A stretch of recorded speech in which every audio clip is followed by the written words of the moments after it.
Every company has two constitutional documents, the Memorandum of Association and the Articles of Association. Together, they are the DNA of the company AOA. One defines its relationship with the outside world. The other governs its internal affairs. This is the complete guide to both. Section 256 defines the Memorandum AOA. It is the charter of the company. Section 4 lists the 6 mandatory contents: name, registered office, objects, liability, capital, and subscription. Each clause serves a specific legal purpose. First, the name clause. The company name must end with limited or private limited. It must not be undesirable, must not resemble an existing company, and must not violate the Emblems and Names Act. The name is the company's public identity. Second, the registered office clause. Section 12 requires a registered office within 30 days of incorporation. This is where all legal notices are served. The registered office determines jurisdiction AOA, which registrar, which court, which tax authority has oversight. Third, the objects clause are the most important clause. It defines what business the company can do. The 2013 Act simplified the old 3-part structure. Now you state the objects for which the company is incorporated. Any act beyond those objects is ultra vires and void. The doctrine of ultra vires means a company cannot do what its objects do not permit AOA, even if all shareholders agree. A hotel company cannot start mining. This protects creditors who lent money based on the stated objects. The objects clause is the company's constitutional boundary. Fourth, the liability clause. Most companies are limited by shares. AOA members are liable only for unpaid amounts on their shares. Once shares are fully paid, liability is zero. This is the foundation of corporate limited liability protection. Fifth, the capital clause. The memorandum states the authorized share capital AOA, the ceiling on shares the company can issue. If the authorized capital is 1 crore rupees divided into 10 lakh shares of 10 rupees each, the company cannot issue the 10 lakh and first share without amending the memorandum. Sixth, the subscription clause. The memorandum must be subscribed AOA. 7 subscribers for a public company, 2 for private, 1 for OPC. Each subscriber takes at least 1 share. This is the founding moment. These signatures create the company. Now the Articles of Association. Section 25 defines it. The articles are the company's internal rulebook. AOA board powers, share transfers, meetings, voting, dividends. If the memorandum is what the company can do, the articles are how the company does it. Section 5 says the articles must be signed by subscribers and registered with the memorandum. Companies may adopt the model articles in Table F of Schedule 1 AOA or draft their own. Most startups adopt Table F with modifications. Section 6 contains the binding effect. The memorandum and articles, when registered, bind the company and its members as if each member had signed them. Every shareholder, every director are euro-bound.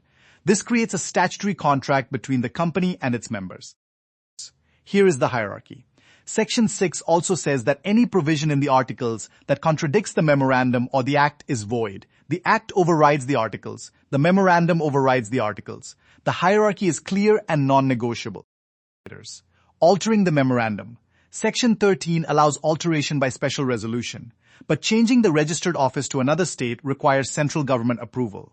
The power to alter exists AOA, but it is not unfettered. Section 13.8 restricts object clause alteration. It can only be altered for specified purposes AOA, carrying on business more economically, attaining the main purpose by new means, enlarging the area of operations, combining with a convenient business, or disposing of the undertaking. General business expansion is not on the list.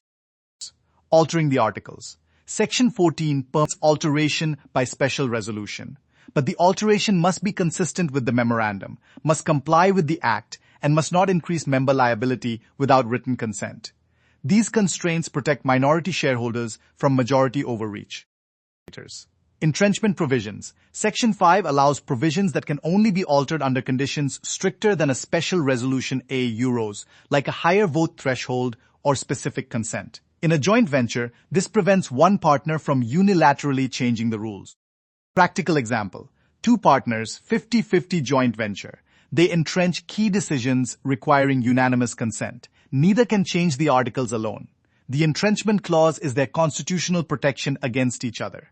This is what entrenchment is for. The doctrine of constructive notice. Because the memorandum and articles are public documents filed with the registrar, every person dealing with the company is deemed to have read them.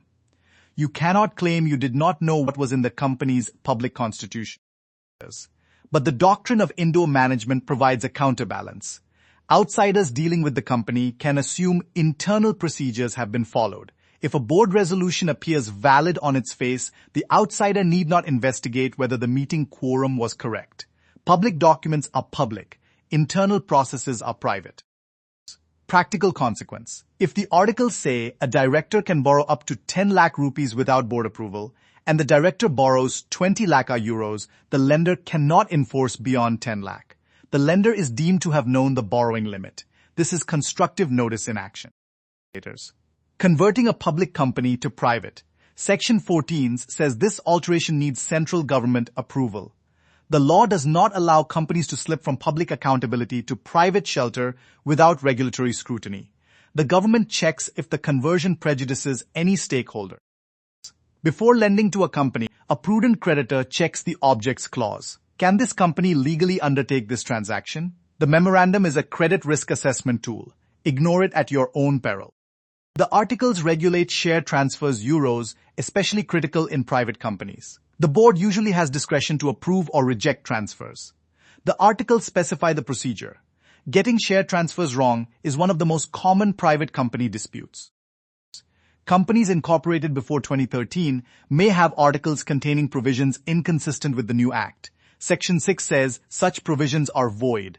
Old articles must be reviewed and updated. Non-compliance is not grandfathered. Altering the registered office. Within the same city a Euro board resolution. To another city in the same state a Euro special resolution. To another state a Euro central government approval. Each step up involves more scrutiny and more formalities. Name restrictions. Rule 8 of the incorporation rules lists undesirable names a Euro identical to existing companies, too similar to trademarks, suggesting government patronage, offensive. The name is your public identity. Choose carefully. Let me summarize the key differences. MOA are Euro name, office objects, liability, capital, subscription, external identity. AOA Euro board, meeting shares, voting dividends. Internal governance. MOA prevails over AOA. Both are public. Both bind the company and its members. Both can be altered, but through different procedures. The memorandum and articles are not just legal formalities. They are the company's constitution or Euro, its contract with the world, its contract with its members, and the members' contract with each other. Understand them, draft them with care, review them regularly. They govern everything that follows.